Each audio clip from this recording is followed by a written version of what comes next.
Right, చదవండి. నిర్గమకాండం 6వ అధ్యాయము 6వ వాక్యం, ఆ తర్వాత నిర్గమకాండం 12వ అధ్యాయం 12వ వాక్యం. కాబట్టి నీవు ఇశ్రాయేలీయులతో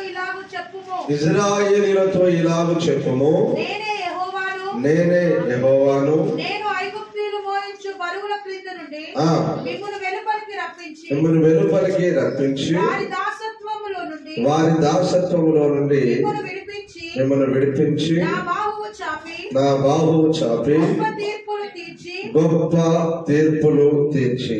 ఆమేన్. ఇప్పుడు 12వ అధ్యాయం 12వ వాక్యం చదవండి. ఆ రాత్రి నేను ఐగుప్తు దేశమందు సంచరించి ఐగుప్తు దేశమందలి మనుషులలోనే గాని జంతువులలోనే గాని తొలి సంతతి అంతయు హతము చేసి ఐగుప్తు దేవతలందరికీ తీర్పు తీర్చెదను. ఆమేన్. హల్లెలూయా. మన దేవుడు ఎవరు అని మనము చూస్తే, మన దేవుడు తీర్పు తీర్చే దేవుడట. ఆయన ప్రేమ, జాలి, దయ, కనికరం గల దేవుడే. అలాగే బిడ్డలారా, ఆయన రోషం గల దేవుడు. ప్రతి వారి క్రియల చొప్పున వారికి తీర్పు తీర్చే దేవుడు. ఆమేన్. గత వారంలో మనము ఎవరికి తీర్పు అనేటువంటి విషయాలు అనేక మాట్లాడుకున్నాం. భక్తిహీనులకు తీర్పని, పాపులకు తీర్పని, అపహాసకులకు తీర్పని, ఇంకా మూర్ఖులకు తీర్పని, అనేక విషయాల గురించి మనం మాట్లాడుకున్నాం. రైట్, మంచిది. ఈ రోజు నుండి మరి కొన్ని వారాలు, కొన్ని నెలలు కాని, కొన్ని వారాలు కాని, నేను మీకు దేవుడు ఏం చెప్పాడంటే, వారి దేవతలకు తీర్పు తీరుస్తాను. ఆమేన్. వారికి తీర్పు తీరుస్తాను అని చెప్పాడు కదా.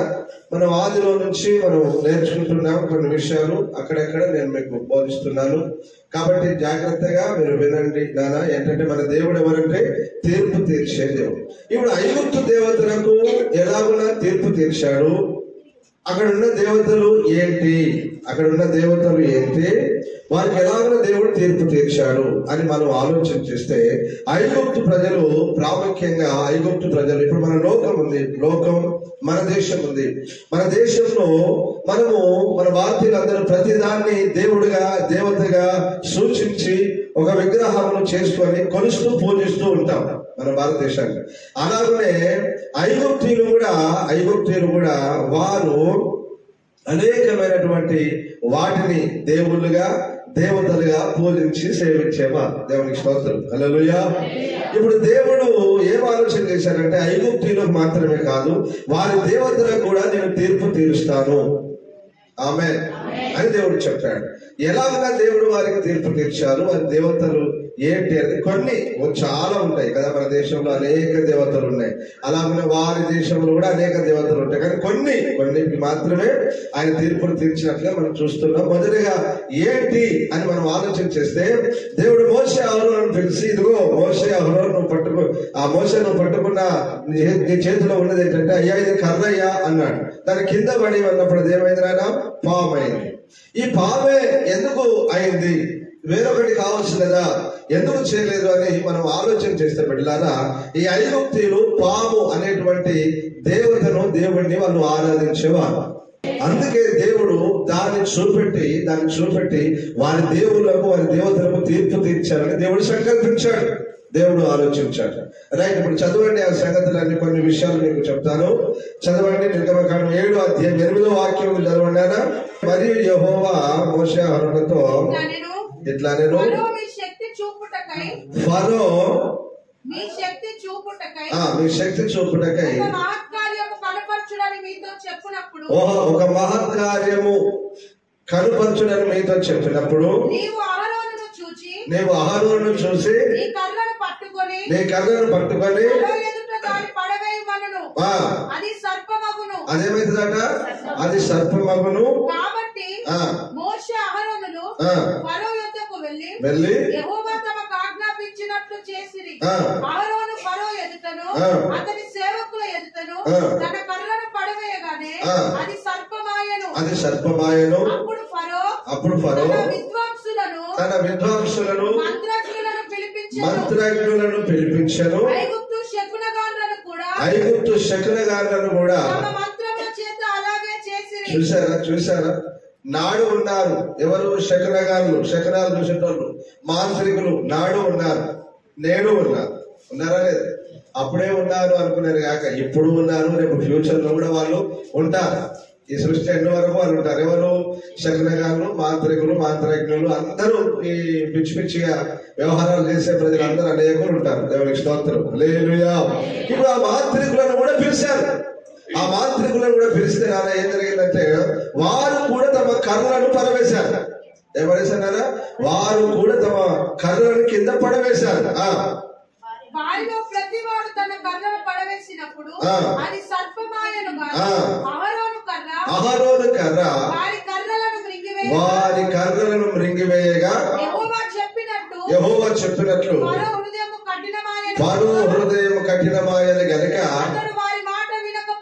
ఆమేన్. హల్లెలూయా. ఇది ఐగుప్తులో దేవుడు తన సేవకుల ద్వారా చేయించినటువంటి ఒక సూచక క్రియ, ఒక అద్భుతం. ఈ సూచక క్రియ చేస్తూ అద్భుతం చేస్తూనే దేవుడు ఏం చేశాడంటే ఆ ఐగుప్తు ఆ దేవతకు కూడా తీర్పు తీర్చినట్లుగా మనం చూస్తాం. ఆమేన్. ఇప్పుడు కర్రను పడేశాడు, పావైన. ఇప్పుడు ఆ మాంత్రికులు కూడా చూశారు, ఇదేంటి మీరు మా దేవతలు చేశారంటే వీళ్ళు వీరి కంటే మేము కదా, మా దేవుడు కదా, మా బిడ్డలే కదా మేము అని చెప్పి నువ్వే పాపం చేస్తావా? నువ్వు కాదు, మేము ఎన్ని చేస్తామో చూడు, మేము ఎన్ని చేస్తామో చూడని మాంత్రికులందరూ కర్రను పడేశారు. మాంత్రికులందరూ కర్రను పడేసి మంచి పాపులు అవునుగా, కానీ వాళ్ళు ఏమన్నారు, ఇంకేం మంత్రించారు వాళ్ళు ఏం చెప్పారు. ఇప్పుడు అవి కూడా పాపులు ఇలా ఆడుతూ ఉన్నాయి. ఇప్పుడు మోషే కర్ర ఏం చేసింది? ఆ పాపులన్నిటినీ మింగేసింది. ఆమేన్. హల్లెలూయా. అంటే వాళ్ళు సేవిస్తున్న దేవుడు ఏం చేసింది? ఇప్పుడు మోషే కర్ర చెప్పండి, వాళ్ళు సేవిస్తున్న దేవుడు ఏం చేసింది? వాళ్ళు సేవిస్తున్న దేవతను ఏం చేసింది? మింగేసింది. అంటే ఎందుకు దేవుడు దాన్ని చేశాడు, ఎందుకు వాటిని మింగేశాడంటే మీరు దేవులుగా దేవతలుగా కొలుస్తున్నటువంటివి నా ముందు ఏది పనిచేయదు. హల్లెలూయా. నేనే సర్వశక్తి గల దేవుడు, నేను తప్ప వేరొక దేవుడు లేడు అని ఆ ప్రజలందరూ తెలుసుకోవాలని దేవుడి కార్యం చేశాడు. ఆయన వారి హృదయం కఠినపరచబడింది. అయినా రోజు యొక్క హృదయం కఠినపరచబడింది. ఆ ప్రజల హృదయాలు కఠినపరచబడ్డాయి, మింగివేయబడ్డాయి. వారికి ఆశ్చర్యమైంది, అది ఏంటి ఇలాగైంది అని చెప్పి మనిషి మన చేద్దామన్నాడు. దాన్ని తోక పట్టుకోగానే కర్ర అయిపోయింది, పట్టేస్తున్నాడు. కర్ర అయిపోయింది మామూలుగా. వాటి అన్నింటిని మింగేసింది. ఇప్పుడు అంటే దేవుడు ఏం చేశాడంటే బిడ్డలారా, వారు ఏదైతే దేవుడిగా దేవతగా సేవిస్తున్నాడో దానికి అప్పుడే తీర్పు తీర్చేశాడు. హల్లెలూయా. వాడి శక్తి లేకుండా, వాడి బలం లేకుండా, వాడి స్వరూపం లేకుండా ఆయన మొత్తం తీసిపడేశాడు, తీర్పు తీర్చేశాడు దానికి. అయితే ఆ ఫరో హృదయం కఠినమైంది, మనసులో పెట్టలేదు. ఆయన దేవుని మహాశక్తిని ఆయన గ్రహించలేకపోయాడు. దేవుని మహాశక్తిని ఆయన గ్రహించలేకపోయాడు. పిల్లారా, మీకు ఒక మాట చెప్తున్నారు. ఈ మాంత్రికులు అనేవారు అర్థమవుతుందా? మాంత్రికులు అనేవారు నాడు ఉన్నారు, రేపు ఉన్నారు, రేపు వస్తారు. నాడు ఉన్నారు, నేడు ఉన్నారు, రేపు వస్తారు. వారు దేవునికి స్తోత్రం. హల్లెలూయా. కాబట్టి వారి గురించి జాగ్రత్త అన్నాడు ప్రభు. వారు తమ మంత్రముల చేత కొన్ని చేయగలిగారు. పాములు చేశారు, ఎర్ర సముద్రాన్ని వాళ్ళు నీటి ఏటిని వాళ్ళు కొట్టారు, నీళ్లను రక్తంగా వాళ్ళు మార్చారు. ఇంకొకటి ఏమో చేశారు అంతే. ఆ తర్వాత ఆ దైవజనుడు మోషే ఆ ఐగుప్తులో ఉన్నటువంటి ఆ ధూళిని, ఆ భూమిని కొట్టినప్పుడు పేర్లు అయింది కదా. ఏమైంది? పేర్లు అయింది, మిన్నల్లి అయింది. దాని గురించి దోమలు అని నానా దాని చేత రాయబడ్డాయి. అంటే అనేకమైన కీటకాలు, పేర్లు, దోమలు అన్ని అయిపోయాయి. ఇది వారు చేయలేకపోయారు. ఇది దేవుని శక్తే కానీ వేరొకటి కాదు అన్నారు. ఆమేన్. ఆ తర్వాత నుంచి వాళ్ళు నోర్లు మూసుకున్నారు. ఏం చేశారా? నోర్లు మూసుకున్నారు. దేవునికి మహిమ కలుగును గాక. హల్లెలూయా.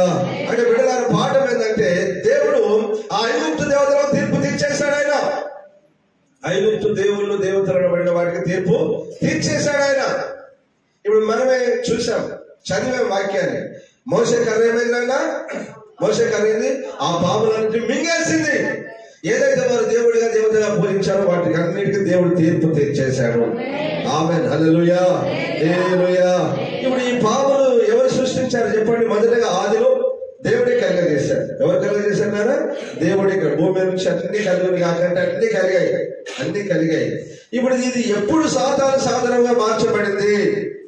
ఎప్పుడు ఇది సైతాను సాధనంగా మార్చబడింది అని మనం ఆలోచన చేస్తే ఆదికాండం 3వ అధ్యాయం 1వ వాక్యం నుంచి, సర్పము యుక్తి గల దేవుడు నేను, అది ఆ స్త్రీతో ఇది నిజమా? ఈ తోట చెట్లలో దేని ఫలములనైనా మీరు తినకూడదని దేవుడు చెప్పెనా? అడిగాను. అందుకు స్త్రీ, ఈ తోట చెట్ల ఫలములను మేము తినవచ్చును. అయితే తోట మధ్యనున్న చెట్టు ఫలములను గురించి దేవుడు మీరు చావకుండునట్లు వాటిని తినకూడదనియు వాటిని ముట్టకూడదనియు అనెను. అందుకు సర్పము, మీరు చావరు, ఏలయనగా మీరు వాటిని తిను దినమున మీ కన్నులు తెరవబడుననియు మీరు మంచి చెడ్డలను ఎరిగిన వారై దేవతల వలె ఉందురనియు దేవునికి తెలియనని స్త్రీతో చెప్పగా, మోసం చేసింది, మాయమాటలు చెప్పింది ఎవరికి? ఇప్పుడు పాము గురించి రాయబడింది. అది క్షీరదమా అంటే అది ఇంతకుముందు పాకేదా నడిచేదా? చెప్పండి ఆయన. అదేంటిదంటే పాము ఏంటిది? జంతువు అని రాయబడింది. పాము ఏంటిదా? పశువు, జంతువు. అది పాకేది. కానీ ఎప్పుడైతే సాతాను గాడు ఈ పామును ఆధారం చేస్తున్నాడు, హల్లెలూయా, ఎప్పుడైతే ఈ పామును ఆధారం చేస్తున్నాడో, ఎప్పుడైతే ఈ పాము ఆ సైతానికి లోబడిందో, ఇప్పుడు మానవుల స్వరంతో మాట్లాడుతుందండి. ఎట్లా మాట్లాడేది? మానవులాగానే మాట్లాడింది పాము. ఏదైనా తోట దగ్గరికి పోయింది. అమ్మగారు బాగున్నారా? అమ్మగారు బాగున్నారా? బాగున్నామండి, బాగున్నాం. అయ్యగారు ఎక్కడ? లోపల పనిచేస్తున్నాడండి.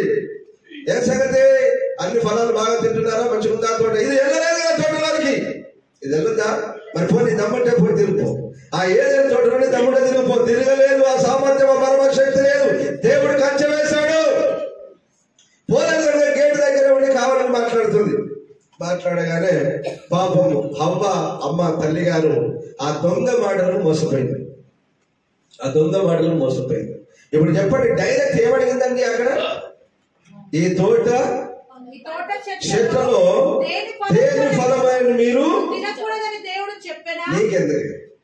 నీకెందుకే అమ్మా నీకెందుకు? చూసిన దాని కుయుక్తి అని నాకు తెలుసు.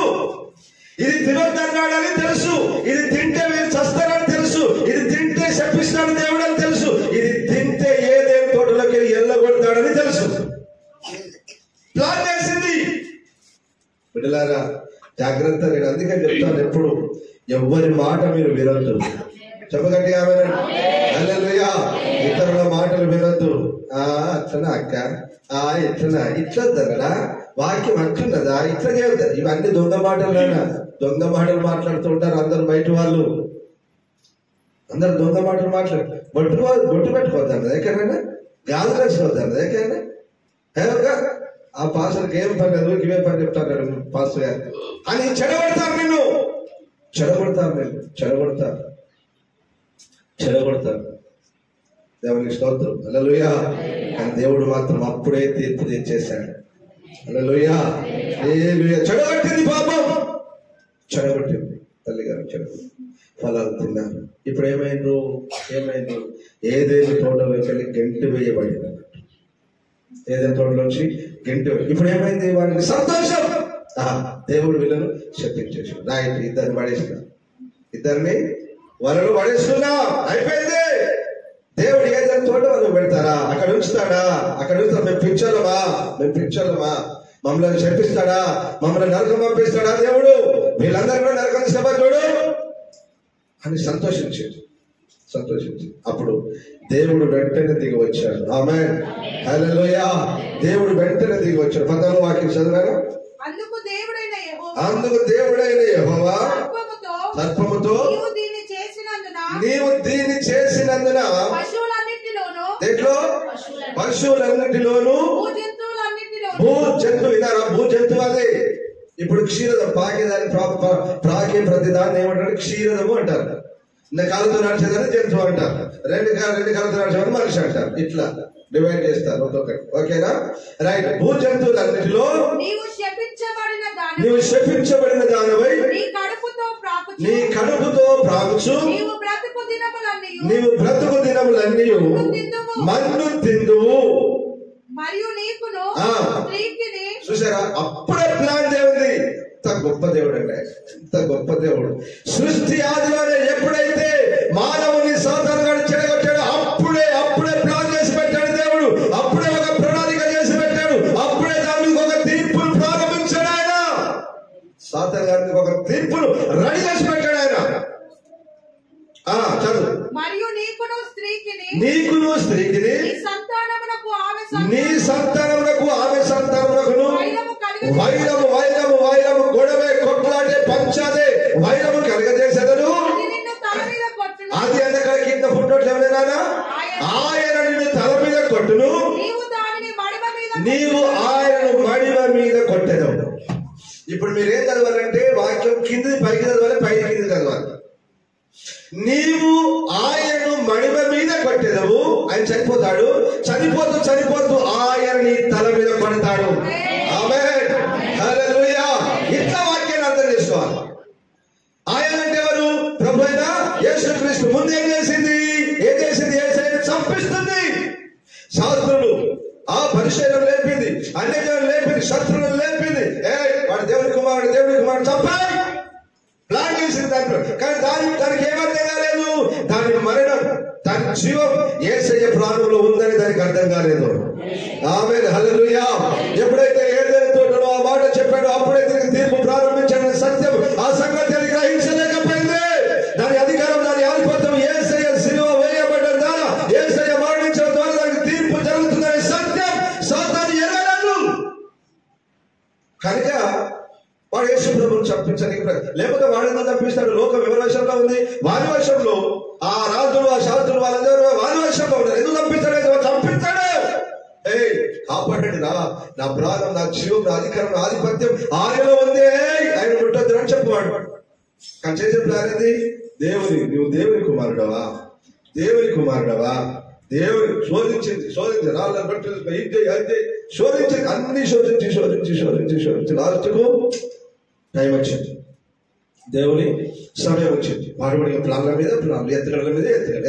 ఎప్పుడు దొరుకుతాడా, ఎప్పుడు చంపేద్దామా, ఎప్పుడు చంపేద్దామా. అందరూ ప్లాన్ చేశారు. వాళ్ళ ప్లాన్లో ఇది ప్లాన్ చేసింది. యేసు ప్రభువును సిలువకేసి యేసు ప్రభువు చనిపోయిన తర్వాత అప్పుడు దాని తలను చిత్తగొట్టగా పిచ్చకపోయేదాన్ని. సైతాను తీర్పు సిలువ మీద జరిగింది. ఒకటి గట్టిగా ఆమేన్, హల్లెలూయా, హల్లెలూయా. ఐగుప్తు దేవతలకు ఐగుప్తులోనే దేవుడు తీర్పు తీర్చేశాడు. ఐగుప్తు దేవత అనబడిన ఆ పాముకి ఏం చేశాడన్నా? తీర్పు తీర్చేశాడు.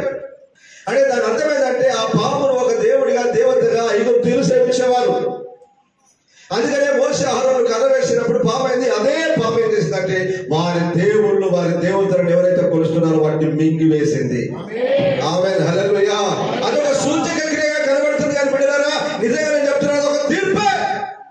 ఆ దేవులకు, ఆ దేవతలకు ఒక తీర్పు అది. ఎవరైనా నేను ఐగుప్తు దేవతలకు తీర్పు తీర్చదని అన్నాడు. మన దేవుడు ఎవరంటే బిడ్డలారా? తీర్పు తీర్చే దేవుడు. ఆమేన్. వారి క్రియల చొప్పున వారికి తీర్పు తీర్చే దేవుడు ఆయన. ఇప్పుడు చెప్పండి, అవ్వ ఆదాములకు తీర్పు జరిగిందా లేదా?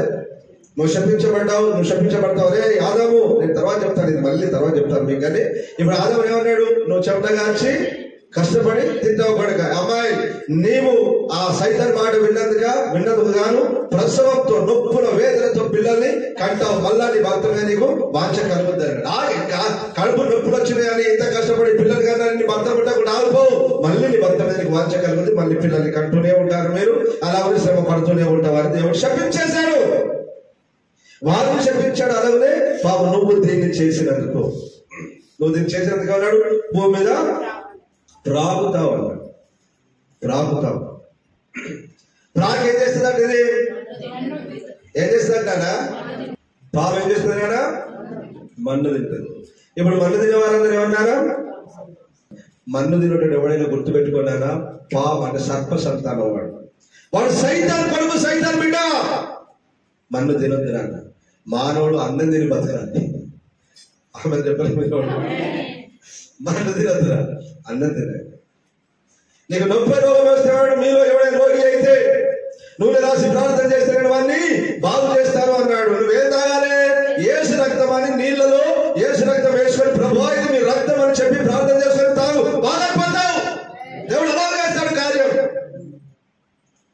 నీకు అక్రమ దారి వద్దు, తప్పు దారి వద్దు, తప్పు మార్గం వద్దు. నీకు దేవుడు ఒక దారి నియమించాడు, దేవుడు ఒక క్రమం నియమించాడు, ఒక పద్ధతి నియమించాడు. ఆ మార్గంలో నువ్వు వెళ్తే దీవించబడతావు, పరలోకంలో చేర్చబడతావు. పాపం తిన్నట్టుగా మన్ను తింటే నరకానికి వెళ్తావు. ఆ సంగతులు మీకన్నా కూడా రాయబడి ఎవరికి స్తోత్రం, హల్లెలూయా. అది శపించబడింది తినేది. మన ఎవరు తింటారు? శపించబడిన వారు. ఎవరు? శపించబడిన వారు. నీతిమంతులు మన్ను తినొద్దు. అర్థమవుతుందా? నీతిమంతులు మన్ను తినొద్దు, నీతిమంతులు అన్నం తినాలి. నీతిమంతులు ఏం చేయాలి? ఒకవేళ రోగము వ్యాధి వస్తే యేసు రక్తం తాగాలి, అంతే. ఆమె చెప్పు గట్టిగా, హల్లెలూయా, హల్లెలూయా. ఈ సర్పం గురించి ఇంకొక 2 మాటలు చెప్పి ముగిస్తాను. ఆదిలోనే దేవుడు ఏం చేశాడు? ఒక ప్రణాళిక సిద్ధం చేశాడు. నీవు ఆయన మన్మ మీద కొట్టును, ఆయన తన మీద కొట్టును, నీకు తీర్పు జరుగుతుందని దేవుడు చెప్పేశాడు అక్కడే. ఈ తీర్పు ఎప్పుడు జరిగింది? ప్రభువైన యేసుక్రీస్తు ఎప్పుడైతే సిలువ వేయబడ్డాడు, ఆ సిలువలోనే సైతానుకు తీర్పు తీర్చబడింది. సైతానుకు తీర్పు తీర్చబడింది, తల చితగొట్టబడింది. ఆయన కోస ప్రాణంతో ఇటు అటు కదులుతూ ఆడుతూ వాడు ఇంకా ప్రజలను అనేకులను చెరుపుతూ అనేకులను నాశనం చేస్తున్నాడు. అర్థమైందా? వాడు ఎప్పటి వరకు ఉంటాడయ్యా? ఈ యుగం అంతం వరకు ఉంటాడు. ఎప్పటి వరకు ఉంటాడు వీడు? యుగాంతం వరకు. ప్రకటన గ్రంథం 21వ అధ్యాయం మొదటి వాక్యం చదివినారా? 20వ అధ్యాయం 1వ వాక్యం. మరియు పెద్ద సంఖ్యలను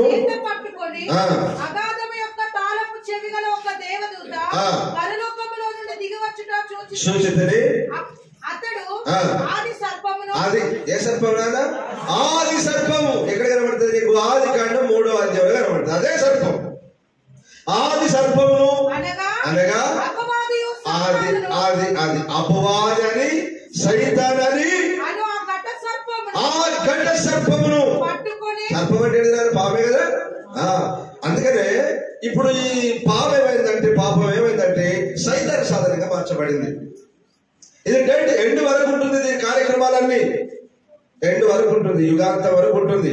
మీకు చూపెడుతున్నాను, ఉంటాయి అప్పటి వరకు అని. మీకు అర్థం కాదు కానీ ఈ మాటలు చదివిస్తున్నాను. దేవునికి స్తోత్రం, హల్లెలూయా. చదివాను. 1000 సంవత్సరములు వారిని బంధించను. చాలా. ఇక 10వ అధ్యాయంలో ఏమో చదివితే వాడు విడిచిపెట్టబడతాడు. గోగు మాగోగు అని వారిని వాడు యుద్ధానికి సిద్ధపరుస్తాడు. యుద్ధం జరుగుతుంది. ఆ తర్వాత దేవుడు మళ్ళీ వారిని పట్టి, అపవాది సాతాను పట్టి, అబద్ధ ప్రవక్తను పట్టి ఆ అగ్ని గుండంలో పడవేస్తాడని అక్కడ వ్రాయబడి ఉంది. ఆమేన్, హల్లెలూయా. ఈ తర్వాత 21వ అధ్యాయంలో నూతన యెరూషలేమును పరిశుద్ధ పట్టణం కట్టబడింది. పరిశుద్ధులందరూ ఆ పట్టణంలో ప్రవేశిస్తారు. దేవునికి అలాంటి దైవికమైన కృప మనందరికీ కలుగును గాక. అలాంటి కృప దేవుడు మనందరికి ఇచ్చును గాక. ఆ మహాపరిశుద్ధ పట్టణంలో ప్రవేశించేటువంటి ధన్యత దేవుడు మనందరికి అనుగ్రహించును గాక. ఆమేన్. రైట్. ఇప్పుడు మళ్ళీ పాము దగ్గరికి వద్దాం. మన పాట పామే కదా, ఇలా సర్పం. ఓకేనా అమ్మా? పాము వలె ప్రాకుతూ పాము మన్ను తింటది. అలాగనే ఆ సర్పం అనగా సైతాన్ ఎవరిలోనికి ఎంటర్ అవుతుందో వారు కూడా అలాగనే పాములాగానే పాముతారు. పాములాగానే వారు కూడా మన్ను తింటారు. ఈ పాముల గురించి కొన్ని సందర్భాలు నేను మీకు చెప్తాను, అవి ఎట్లా జరిగినాయి ఏంటి అని. ఇప్పుడు ఇశ్రాయేలీయులు వీళ్ళు సేవకులు చూశారు. కొందరు పెద్దలు కూడా అక్కడ ఆ పాముకు తీర్పు తెచ్చడం చూశారు, పామును మింగేయడం చూశారు. ఈ అంతకు మోసే మొదటిసారిగా ఇజ్రాయేల్ దగ్గరికి వచ్చినప్పుడు కర్రను పడేసినప్పుడు ఏమైందంటే అక్కడ పామే అయింది. ఇజ్రాయేల్ కూడా ఇది చూశారు. ఇజ్రాయేల్ కూడా ఇవంతా చూశారు, అద్భుతం చూశారు. అక్కడికి వెళ్ళిన తర్వాత అది మింగేయడం చూశారు. ఐగుప్తీయులకు వారి దేవతలకు అది తీర్పు తీర్చడం అనేకలు చూశారు. తీర్పు తీర్చిన తర్వాత మళ్ళీ అది మన మైండ్ అలాగే ఫిక్స్ అయిపోయిందో ఏమో, అలాగే ఉండిపోయిందో ఏమో. ఓసారి ఇజ్రాయేల్ ఏం చేశారు బిడ్డలారా, ఐగుప్తు బానిసత్వం నుంచి విడిపించబడిన తర్వాత వస్తున్న మార్గ మధ్యంలో ఏదో అనేటువంటి ప్రాంతంలో సంచరిస్తున్నారు. వారికి ఆకలింది, ధూపైంది, అలసిపోయారు. వారు ఆకలి ధూప అయి అలసిపోయింది. ఆ మన్న తింటే వాళ్ళ కోపం వస్తుంది. వారు అంటున్నారు, ఏమయ్యా మోసే ఆహారం ఈ చవిసారకము, ఏం మాట్లాడండి, రుచి పసిలేని మన్న ఎంతకాలం ఇది మాకు అసహ్యమేసింది, మేము తినలేదు కావద్దా అంటున్నారు. ఇప్పుడు దేవునికి ఏమొస్తుందండి? దేవునికి ఏం రావాలి చెప్పండి మీరు? మోషే మీదకి తిరగబడతాయి, అహరోను మీదకి తిరగబడతాయి, సేవకులను మీద కసరించుకుని సేవకులు ఏంటి గౌరవం చంపలు తీసుకొచ్చేవారు, అసలు సేవకులేనాను అని చెప్పి సేవకులు తిట్టబడతాయి.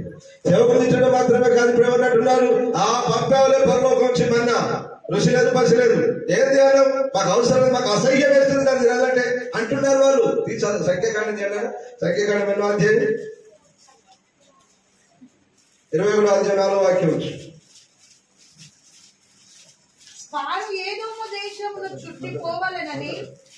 ఏదోము చుట్టూ తిరిగిపోవాలని కొండ నుండి ఎర్ర సముద్ర మార్గంలో సాగినప్పుడు మార్గ ఆయాసము చేత జనుల ప్రాణము సొమ్మసిల్లి. ఇప్పుడు మార్గ ఆయాసమైంది, మార్గంలో నడిచినప్పుడు ఆయాసమైంది, సొమ్మసిల్లింది. ఇప్పుడు సొమ్మసిల్లు వారికి మన దేవుడు ఎవరండి? అరే సొమ్మసిల్లు వారికి దేవుడు బలమిచ్చే దేవుడు, శక్తినిచ్చే దేవుడు, ఆరోగ్యం. ఇప్పుడు ఏం చేయాలి? దేవాహారాన్ని సొమ్మసిల్లి పిల్లలు బలపరచు ప్రభాని దేవుణ్ణి అడగాలి, ప్రార్థన చేయాలి. అడగక ప్రార్థన చేయక తిరుగుబాటు చేశారు ప్రజలు. ఏ పాఠాలని నేర్చుకోవాలి? ఈ ఇజ్రాయేలీల అరణ్య యాత్ర మీకు స్టార్టింగ్ నుంచి ఎండింగ్ వరకు చెప్తాను మంచిగా. ఒకసారి దాన్ని కూడా మనం ఆ దేవుడు నాకు ఆలోచనిస్తే అది కూడా చెప్తాను, మీరేం బాధపడకండి. దేవుని స్తోత్రం, హల్లెలూయా. సొమ్మసిల్లిపోయి దేవునికి మోషేకును విరోధముగా మాట్లాడి అది ఈ అరణ్యములో చచ్చుటకు ఇక్కడ ఆహారం లేదు, నీళ్లు లేవు, సవిసారం అంటే రుచి పసి లేని ఏంటిది అన్నం వాళ్ళు తింటుంటే అన్నం పెట్టినారా? పరలోకం నుంచి దేవుడు కుమ్మరింపబడిన దేవదూతల ఆహారమైన మన్నా. 40 సంవత్సరాలకే నీకు అంత అసహ్యం వేసింది, మరి దేవదూతలు కొన్ని వేల సంవత్సరాలు తింటున్నాయి కదా, అంతేనా? దేవదూతల మరి వాళ్ళకి రాలేదంటరా, వాళ్ళకి రాలేదు. ఏం కావాలి నీకు? కూరగాయలుందా? కూరగాయలుందా? ఏం కావాలి? ఇదేనా కుందుడు? ఇదేనా పీక తినడమే కావాలా నీకు? ఎంత అన్యాయమండి! 4 రోజులకు అసహ్యం పుడుతుంది తినాలంటే. ఊరికే దేవదూతల ఆహారం, పరలోకం నుంచి పంపించిన ఆహారం మంచిదిరా అని తిరిగిరా చెప్తున్నావు, అసహ్యం వస్తుంది మాకు. బిడ్డలారా గుర్తుపెట్టుకోండి, మళ్ళీ లోక బానిసత్వం అనేది దేవుని బిడ్డలకి ఎప్పుడు తగదు. ఎవరికంటే ఆమెన్ హల్లెలూయా హల్లెలూయా. దేవుడు ఇచ్చిందే తినాలి, దేవుడు నడిపించినట్లుగానే నడిపించబడాలి. చక్కగా ఎప్పుడో తీసుకొచ్చేవాడు, వీళ్ళు తిరుగుబాటు పట్టే కదా ఆయన చేసింది. చక్కగా ఆ 40 రోజుల్లో ఎప్పుడో తీసుకొచ్చి గణంలో చేర్చేవాడు. వీళ్ళు తిరుగుబాటు పట్టే కదా, వీళ్ళు అవినేతను పట్టే కదా దేవుడు అలా తెప్పింది వాళ్ళని. చదువు. అందుకు యెహోవా ప్రజలలోనికి తాపకరమైన సర్పములను పంపెను, అవి ప్రజలను కరువగా ఇజ్రాయేలు అనేకులు చనిపోయిరి. ఆమేన్. ఎందుకు చనిపోయారండి? ఎందుకు చనిపోయారు? పాములు కలిసినందువల్ల. ఈ పాము ఐగుప్తులకి ఏంటిది చెప్పండి? ఐగుప్తులకి ఏంటిది? ఇప్పుడు ఈ లోకంలో ఉన్న వారందరికీ ఏంటిది? ఈ లోకంలో ఉన్న ప్రజలందరికీ ఏంటిది నాన్న? దేవుడే, దేవతే పాము. ఇప్పుడు మీరు రోడ్ల మీద వెళ్తున్నప్పుడు అర్థమవుతుందా? రోడ్ల మీద వెళ్తున్నప్పుడు హిందూ దేవాలయాల దగ్గర పాములు ఇలా పెద్దవిగా చేసి పెడతారు కదా, పెడతారా లేదు? పెద్ద పాములు చేసి గుళ్ళకడ కానీ రోడ్ల మీద కానీ పెద్ద చేసి పెడతారు రోడ్ల మీద. ఎందుకు పెట్టారో దాని అర్థం ఇప్పుడు ఇక్కడ మీరు చదువుతారు, మీరు వింటారు. ఇప్పుడు చదువుతారా? ఇప్పుడు వాళ్ళని గర్వగానే ప్రజల మీద అనేక మంది చనిపోయారు.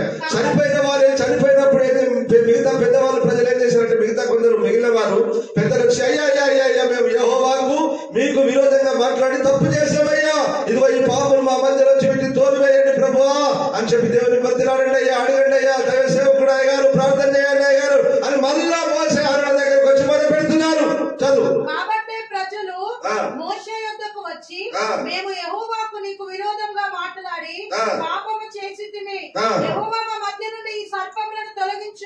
ఆయనను వేడుకొని మనిరి. మోషే ప్రజల కొరకు ప్రార్థన చేయగా యెహోవా, నీవు తాపకరమైన సర్పము వంటి ప్రతిమను చేయించి ఏం చేయమన్నాడు?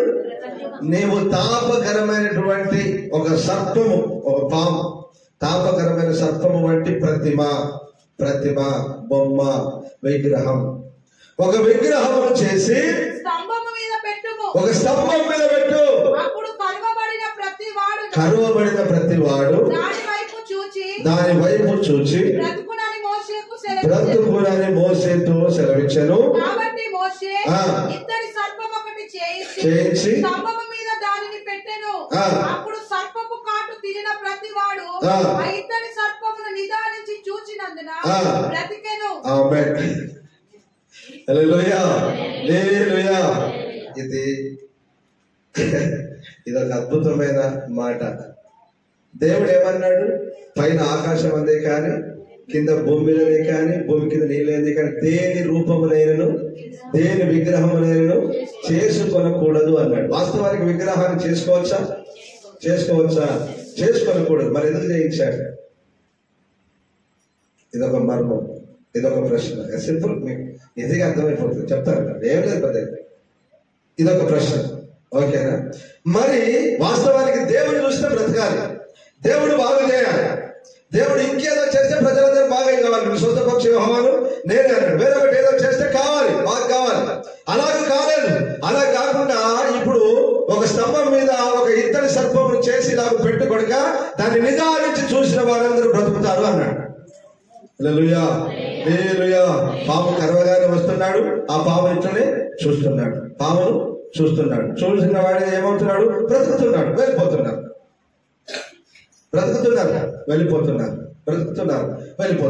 ఇప్పుడు వీళ్ళ మనసు అంతా దేనికి పోయింది? ఇప్పుడు చెప్పండి అమ్మా, వీళ్ళ మనసు దేనికి పోయింది?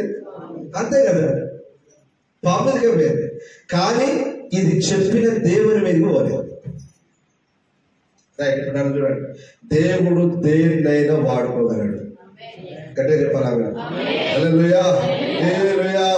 బిలామును గద్దించుటకు ఒక గాడిదను వాడుకున్నాడు ఆయన. అంతేనా? బిలామును గద్దించడం దేని వాడుకున్నాడు? ఒక గాడిదను వాడుకున్నాడు. అద్భుతముల 10 విధములైన సూచక క్రియలు, ఆశ్చర్య కార్యములు జరిగించుటకు ఎర్ర సముద్రము పాయలు చేయటకు ఒక కర్రను వాడుకున్నాడు. అర్థమవుతుందా? ఇప్పుడు చూశారు అక్కడ కర్ర ద్వారా 10 విధములైన అద్భుతాలు, ఆశ్చర్య కార్యాలు జరిగించడం చూశారు. మరి కర్ర దేవుడని మొక్కలేదా? మీరు మొక్కారా? మొక్కలేదే. మరి దాన్ని ఎందుకు మొక్కలేదు? మరి దీని ఎందుకు మొక్కారు? ఇప్పుడు గుర్తుపెట్టుకోండి, ఈ విగ్రహారాధన ఎక్కడి నుంచో వెళ్ళలేదు వెళ్ళారా? ఇజ్రాయేల్ నుంచి బయటకు వెళ్ళింది. ఈ పాము అనే దేవుడు దేవత ఉంది, ఇది ఐగుప్తీయుల దేవత. ఇది ఎక్కడి నుంచో వెళ్ళలేదు. వీళ్ళు ఎక్కడికి వెళ్తే అక్కడ ఏం చేస్తున్నారు? ఇక పాము తేలు కలిస్తే ఇదే పెట్టుకుంటున్నారు, అదే ఇతర సర్పము, దాన్నే చూస్తున్నారు, బతుకుతున్నారు. కానీ ఈ సర్పంలో ఉందా? దేవుని మాటలో ఉందా స్వస్థత? ఎందులో ఉంది నాయన? ఇప్పుడు ఈ నూనె ఉంది కదా, నూనె పెట్టుకుంటాం. నూనెలో ఉందా? దేవుని మాటలో ఉందా? దేవుని మాటలో, విశ్వాసంలో ఉంది. ఈ సత్యం చాలా మంది అడగట్లేదు ప్రజలు. ఇది మన భారతదేశంలో ప్రజలందరూ దేనికి మొక్తారు కదా? రాయికి మొక్తారు, మొద్దుకు మొక్తారు. మోరి కాలువ ఉంది, మోరి కాలువకు ఈ పక్క కాలువ కడతారు కదా, కాలువకు మోరి కడతారు కదా. దాని మీద కుప్ప పోసి, దాని మీద పసుపు పోసి, దాని మీద నూనె పోసి, దాని మీద కొబ్బరికాయ కొడుతున్నారు. ఎంత భక్తి పనులు భారతీయులు అంటే! భారతీయుల యొక్క సంస్కృతి సాంప్రదాయం ఏంటంటే విన్నారా? దేవునిలోనైనా వారు దైవత్వాన్ని చూస్తారు, దేవునిలోనైనా వారు దేవుని చూస్తారు. కర్రలో చూస్తారు, మందులో చూస్తారు, వెండిలో చూస్తారు, బంగారం చూస్తారు, ప్రతి వస్తువులో చూస్తారు, ప్రతి దాంట్లో చూస్తారు. అయితే గుర్తుపెట్టుకోండి బిడ్డలారా, దేవుడు కర్రలో, రాగిలో, విగ్రహంలో, బంగారంలో, పాములో, కర్రలో దేంట్లో లేడు. ఆయన ఆత్మస్వరూపి అయిన దేవుడు. ఆమేన్, హల్లెలూయా. ఎందరైతే విశ్వాసం ఉంచి ఆయన నిజమైన దేవుడు, లోక నక్షత్రాలు ఎందరైతే అంగీకరిస్తారో వారికి ఆయన దేవుడుగా ఉంటాడు. వారిని బాగు చేస్తాడు, స్వస్థపరుస్తాడు, ఆరోగ్యం ఇస్తాడు, ఆశ్రయిస్తాడు, నిత్య జీవం ఇస్తాడు ఆయన. హల్లెలూయా. ఆయన మాట మీద విశ్వాసం ఉంచాలి. అయితే ప్రజలు మాట మీద విశ్వాసం ఉంచకుండా వాళ్ళు అరణ్యంలో నడుచుకుని పోయారు కదా. వాళ్ళు ఎక్కడికి వెళ్తే అక్కడ ఏం చేస్తున్నారు? ఓ రాయి దొరికింది, ఒక పెద్ద బండి దొరికింది, దాన్ని ఏం చేశారు? దాన్ని ఒక పాములాగా చేశారు, ఇంకొక పాములాగా రూపం చేశారు, చెక్కారు. ఇది దాంట్లో ఉంటే ఎవరికైనా తెలియక బాగా బ్రతుకుతారని పెట్టుకుని వెళ్ళిపోయారు అలాగా. రైట్. ఎందుకు నేను ఇలాగ చెప్తున్నానంటే, ఇది ఇజ్రాయేల్ ప్రజలు ఎప్పటి వరకు సేవించారో తెలుసా మీకు? ఎప్పటి వరకు ఈ పామును సేవించారో తెలుసా?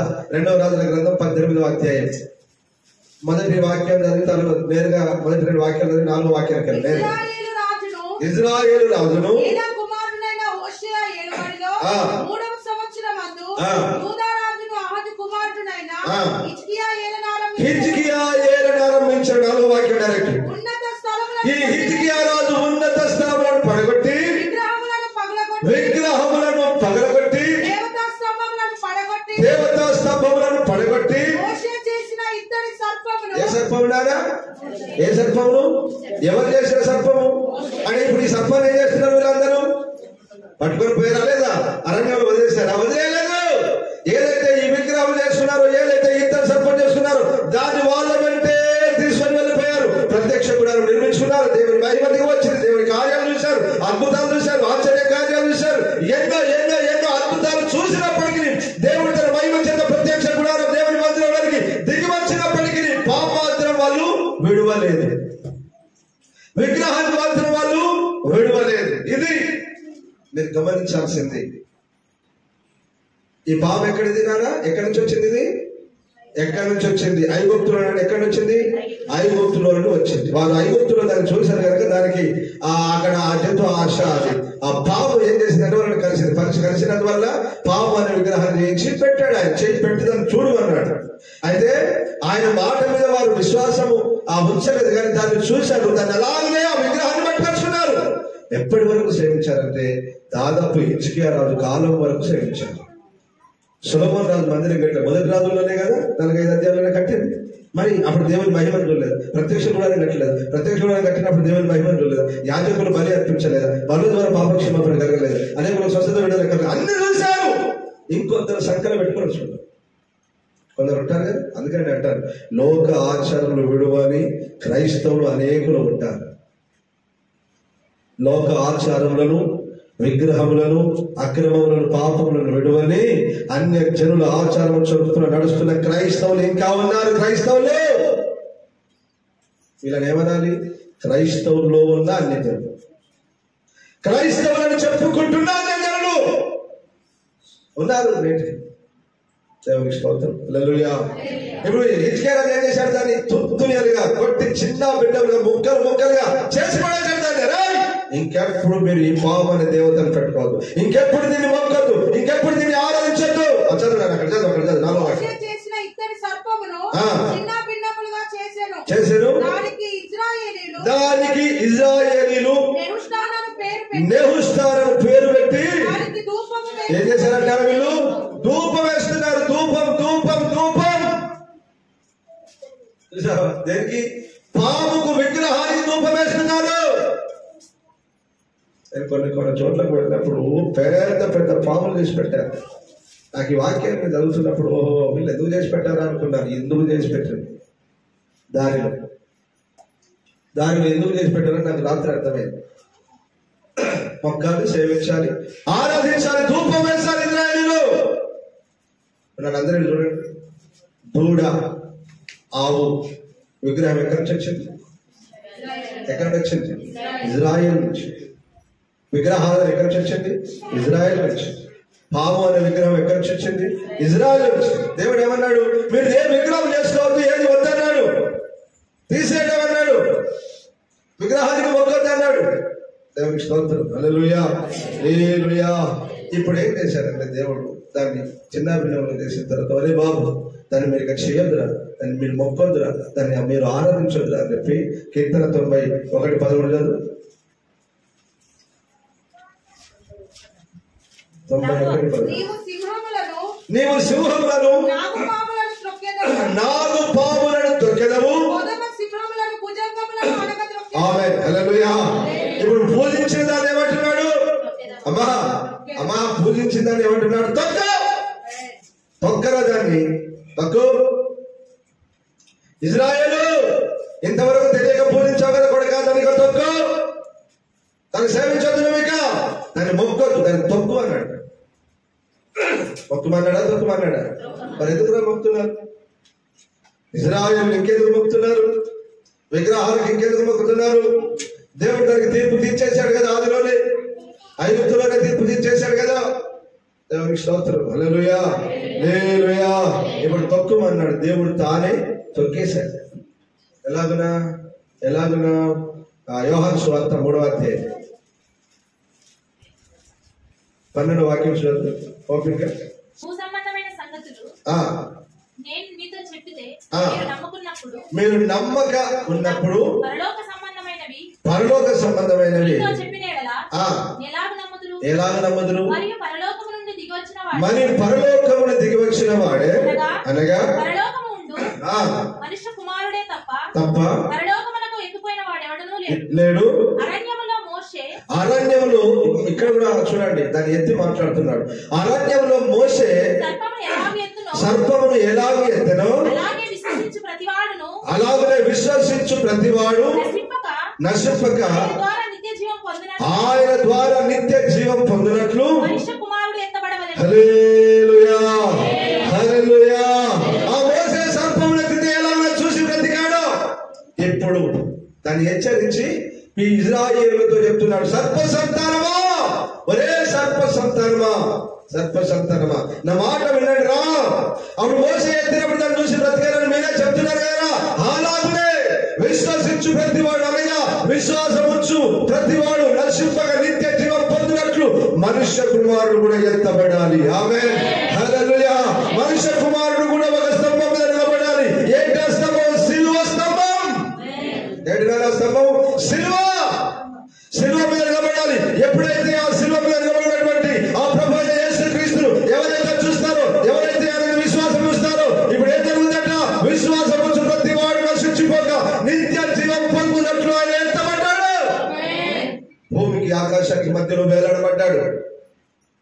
ఇప్పుడు ఆయన మరణం ద్వారా ఏం జరిగింది?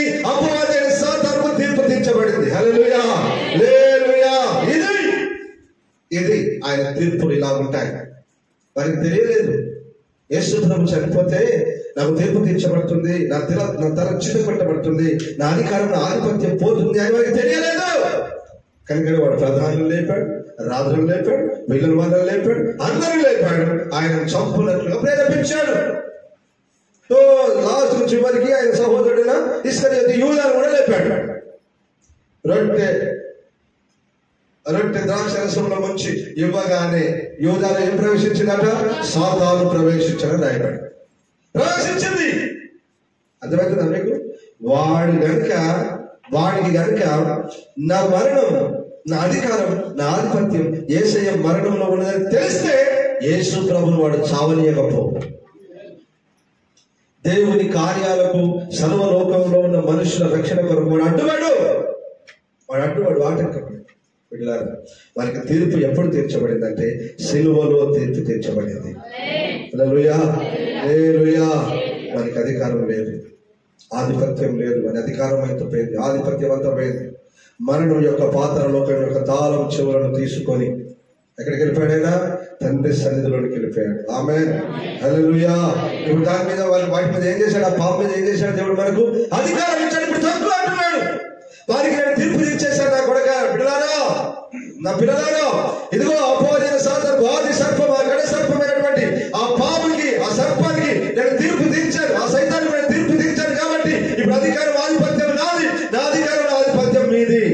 కాబట్టి కావాలని నా అధికారం నా ఆధిపత్యం మీది కనుక మీరు వారిని తొక్కండి. లూకాసు వార్త 10వ అధ్యాయం 19వ వాక్యం. ఇదిగో పాములను తేళ్లను తొక్కుటకును శత్రు బలమంతటి మీదను మీకు అధికారం ఇచ్చి ఉన్నాడు. చప్పలు కొట్టాడు దేవుడి గట్టిగా కొట్టండి. పాములను తొక్కుటకు, తేళ్లను తొక్కుటకు, అపవాదైన సాతాను తొక్కుటకు దేవుడు మనకు అధికారం ఇచ్చాడు. హల్లెలూయా. వారికి తీర్పు తీర్చాడు, సిలువలో వారి తల చిత్త కొట్టాడు, మనకు అధికారం ఇచ్చాడు. అధికారము పొందిన వారమై, ఆమేన్ హల్లెలూయా. అధికారము పొందిన వారమై ఆది సర్పము, అపవాది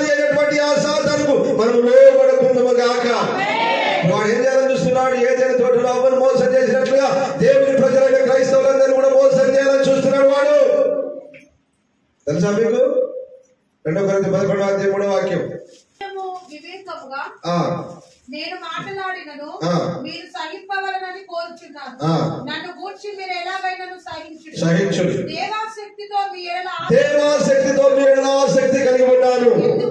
ఎందుకనగా బిడ్డలారా, పవిత్రురాలైన కన్యకనగా ఒక్కడే పురుషునికి అనగా క్రీస్తుకు సమర్పింపవలనని మిమ్మల్ని ప్రధానము చేసింది గాని సర్పము పాము తన కుయుక్తి చేత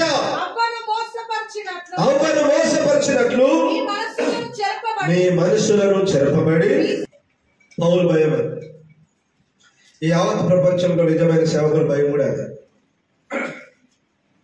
ఆదిలో అవ్వను మోసం చేసిందే, దేవుడు ఐగుప్తుల వారికి తీర్పు తీర్చాడే, శిలువ మీద పాముకు తీర్పు తీర్చాడే, సైతానికి తీర్పు తీర్చాడే. వారికి తీర్పు తీర్చినప్పుడు వాడు పడుకుంటూ లేచుకుంటూ మళ్ళీ ప్రజల్ని చెరుపుతున్నాడు. వాడు ప్రజల్ని చెరుపుతున్నాడు, పాపంలో పడేస్తున్నాడు, లోకాశలు పెడుతున్నాడు, లోక ఆచారంలో చొప్పున నడిపిస్తున్నాడు. క్రీస్తు యేసునందున సరళత నుండి మిమ్మల్ని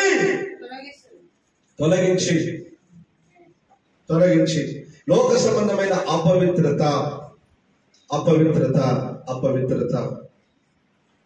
మీకు అంటించి మిమ్మల్ని చెడగొడుతుందేమని భయపడుతున్నాను అంటాడు. ఆమేన్, హల్లెలూయా, హల్లెలూయా.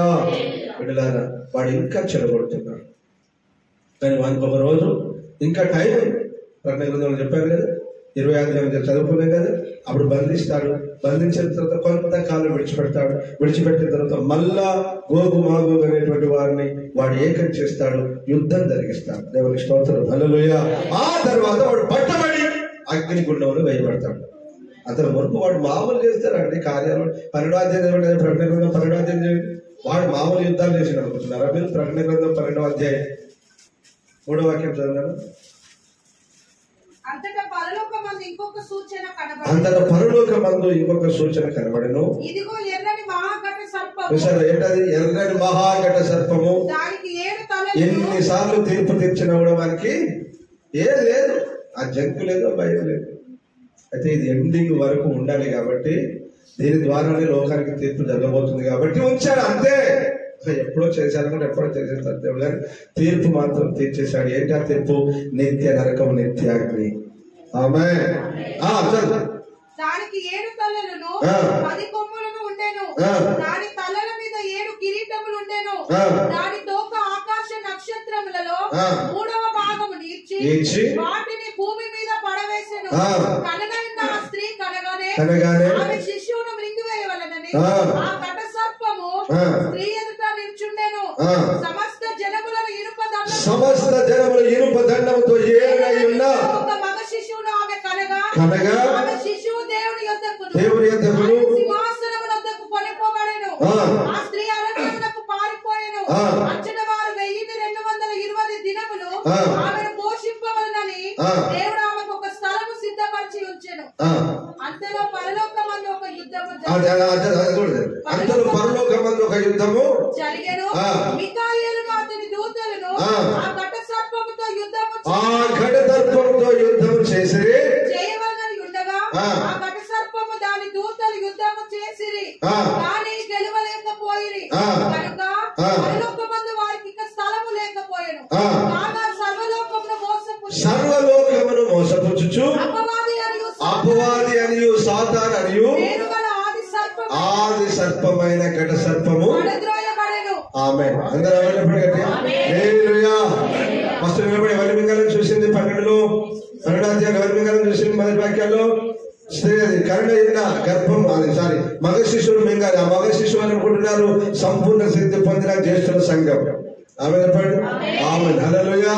స్త్రీ సంఘం మిగిలిన విడవబడిన సంఘం కష్టాలు శ్రమలు వీళ్ళకు అయిపోయిందా? ఇప్పుడు మిఖాయేలుతో యుద్ధానికి నిలబడ్డది. అక్కడ పంపి నా చేతికి అప్పగించి చంపేస్తే నిలబడ్డారు. ఇప్పుడు మిఖాయేలు దూతలందు కలిసి ఏం చేశాయి? యుద్ధం చేశాయి. యుద్ధం చేసిన తర్వాత ఏమైంది? ఇప్పుడు ఆ యుద్ధములో ఓడిపోయాడు. ఎవడు? ఘట సర్పం.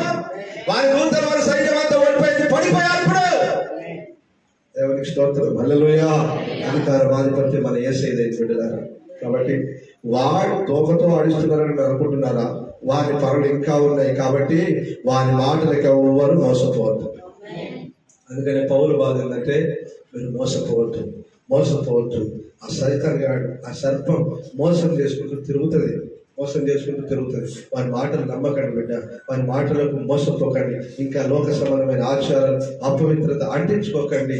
వాడిని నేను తీర్పుకి ఇచ్చాను కాబట్టి మీరు జాగ్రత్తగా పరిశుద్ధంగా మిమ్మల్ని మీరు కాపాడుకోండి. నా యందు విశ్వాసం ఉంచండి, నిత్య జీవం పొందుతారు అంటాడు ప్రభు. ఆమేన్. హల్లెలూయా. హల్లెలూయా. అది యోహాను సువార్త 3వ అధ్యాయం. మరోసారి అర్థం మాట 3:14-15 కదా.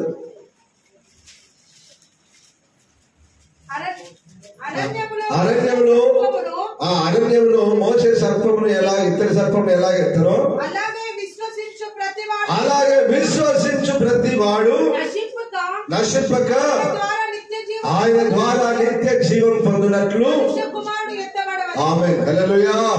ఇప్పుడు మోసే పెట్టిన ఇత్తడి సర్పాన్ని చూస్తావా? పరలోకానికి ఎత్తబడిన ప్రభువైన యేసుక్రీస్తుని చూస్తావా? ఎవరు చూడాలి మీరు? ఈ లోకంలో ఉన్న సర్పమును చూసి మొక్కుతారా? లేదా శిలువ మీద వేలాడి పాపము శాపము అందరి యొక్క పాపం కొరకు శాపం కొరకు చనిపోయి తిరిగి లేచి 3వ దినం తిరిగి లేచిన యేసు ప్రభువును చూస్తారా? ఎవరు చూస్తారు? యేసు ప్రభువును చూడండి. విశ్వసించే ప్రతి వాడు నిత్య జీవం పొందకుండా పరలోకంలో ప్రవేశించినట్లుగా ఆయన ఎత్తబడ్డాడు. ఆమేన్. హల్లెలూయా. హల్లెలూయా. మరలా రాబోతున్నాడు. నువ్వు యేసునందు విశ్వాసం ఉంచితే బిడ్డలారా నిత్య జీవం పొందుతావు. పాపనందు విశ్వాసం ఉంచితే పాపనందు విశ్వాసం ఉంచితే నిత్య నరకం వెళ్ళిపోతావు. ఆరని అగ్ని. కాబట్టి ఐగుప్తు దేవుడు ఏం చేశాడు? ఐగుప్తు దేవతలకు ఏం చేశాడు? తీర్పు తీర్చేశాడు. ఈ లోక సంబంధమైన దేవుడు అనబడిన అపవాది సాతానికి ఏం చేశాడు? దేవుడు తీర్పు తీర్చేశాడు. ఇప్పుడు ఎవరిని వెంబడించొద్దు, ఎవరిని మొక్కొద్దు, ఎవరిని ఆరాధించొద్దు అన్నాను. దేన్ని ఆరాధించొద్దు, దేన్ని మొక్కొద్దు? పామును అన్నాడు. దేన్ని? సర్ప సంబంధమైన అపవాదులు, వారి సంబంధమైన దేవుళ్ళు దేవతలు అనబడిన వాటిని. ఆమేన్. హల్లెలూయా. లోకానికి దేవుడు ఒక్క ఆయనే ప్రభు అయిన యేసుక్రీస్తు. ఎందరైతే ఆయన విశ్వాసం ఉంటారో వారందరూ నశించిపోక నిత్య జీవం పొందినట్లుగా ఆయన నీ కొరకు నా కొరకు మరణించాడు, నీ కొరకు నా కొరకు తిరిగి లేచాడు, మరలా రాబోతున్నాడు. ఎందరైతే ఆయన విశ్వాసం ఉంటారో వారందరూ కూడా నిత్య జీవాన్ని పరలోకాన్ని పొందుకుంటారు. దేవుడు ఈ మాటలు మన వెనుకలో దీవించును గాక. హల్లెలూయా.